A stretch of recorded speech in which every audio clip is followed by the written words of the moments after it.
Komið sæl. Í þessum fyrsta fyrirlestri Brennu-Njáls sögu ætla ég aðeins að kynna fyrir ykkur þessa stórmerkilegu sögu og fjalla svona aðeins Íslendingasögur áður en við hefjum í rauninni eiginlega yfirferð sögunar sjálfrar. Nú Brennu-Njáls saga, hún ein af þessum frægu Íslendingasögum sem þið hafið án efa heyrt og ef til hafið mörg lesið til dæmis Gíslasögu eða Gunnlaugssögu, jafnvel Laxdælu. En Njála ein af þessum svona helstu Íslendingasögum og hún jafnframt sú lengsta. Hún fjallar kappa og kvensur sem voru til við upphaf Íslandsbyggðar en Ísland talið hafa byggst í kringum árið 874 þegar að fólk var að sigla frá Noregi og nema land hérna á Íslandi. Njála sjálf, hún gerist á árunum 960 til 1015 og þessi ártöl þau marka þá ytri tíma sögunar.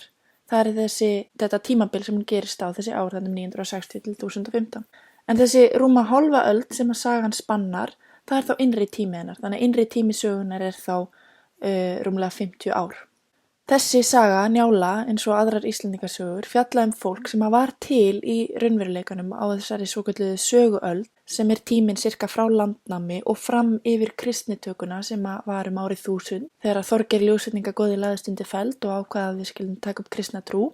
Nú, þetta þessi tími sem að Íslendingasögur almennt gerast á, en það var ekki farið að skrifa þær niður fyrir 200 til 300 árum síðar.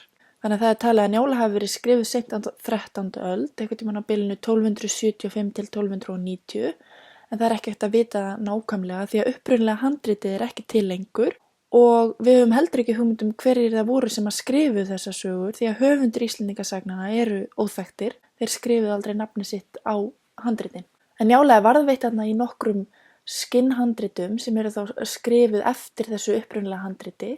En það ljóst þótt að þessar sögur, Íslendingasögur, fjalla persónur sem voru til í raun og veru, þá ljóst að höfundar þessara sagna, þeir sem skráðu þær niður, hafi skáldað mikið í eyðurnar og fært í stílinn og þeir eru því raunverulega höfundar þessara sagna en ekki bara skrásetjarar. Og þetta í raun mikil bókmenntaverk og ekki öruggar sagnfræðilegar heimildir því að þær eru skrifað svo löngu eftir að þær gerast. Þannig að samtöl og alls konar atburðir eru þetta skáldaðir. Áður en þessar sögur voru skrifaðir niður þá voru þær varðveittar í munnmælum. Það var sagan gekk bara mann fram af manni. Einhver sagði einhverjum öðrum þessa sögu og hann sagði hinum næsta. Og við getum rétt ímyndað okkur að saga breytist töluvert á 200 til 300 árum þegar hún gengur svona mann fram af manni og hvergi skrifið niður. Þetta bara eins og að fara í hrikalega langan kvísluleik, sagan lítur að breytast á leiðinni þegar hún sögð aftur og aftur.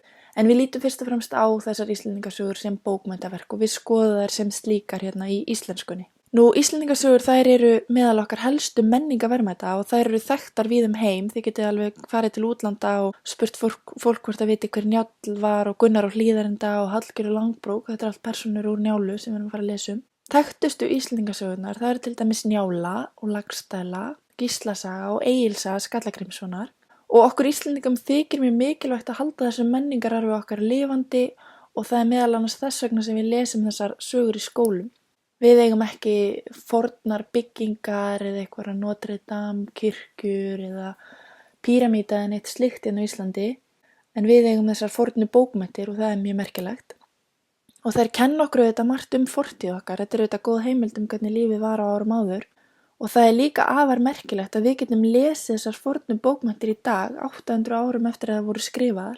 Við viljum auðvitað geta haldið áfram að lesa þessar bókmenntir og þó að textin kannski þungur og erfitt að lesa en þá samt mjög merkilegt að við getum engar síður lesið hann. Við þurfum kannski einhverja orðskýringar og einhverja aðstoð en við skiljum textan meðan að mjög margar aðrar þjóðir þurfa að lesa sínar fornbókmenntir í þýðingum. Þá getum við lesið frumtextan í rauninni, en þetta hefur íslenska tungumáli ekki breyst jafn mikið og mörg tungumáli nágrannaþjóða okkar. Og það mjög merkilegt og við ættum að vera stolt að geta lesið þessar og geta komist í þessi bókmenntaverk og það mikil forréttindi. Og þess vegna erum við nú að lesa þetta hérna í MS og ég ætla að hjálpa ykkur að komast inn í þennan texta þannig að þið getið lesið fleiri sögur ykkur til skemmtunar og svo framvegis. En eins og ég sagði áðan, þá Njála lengsta Íslendingasagan og persónur hennar eru fjölmargar. Og þessi saga hún hefur að geyma allt sem einkenni góðar sögur og góða bíómyndir og góðar allar frásagnir sem við segjum hverju öðru. Þetta ástarsaga, þetta spennusaga, þetta saga vináttu, þetta drama, þvílík dramasaga, það eru morð og svik og alls konar mál sem að uppkoma og þannig að það eru ýmis svona element sem koma þarna saman sem að gera góða sögu. Það eru nokkur svona megin þemu í sögunni og það eru örlög mannsins og það eru forspár og fyrirbúðar, sem sagt eitthvað sem að einhvern dreymir einhvern draum og hann á eftir að rætast eða einhver svona spáir einhverju fyrir og það rætist og svona. Það er mjög algengt í þessari sögu sem á öðrum Íslendingasögum.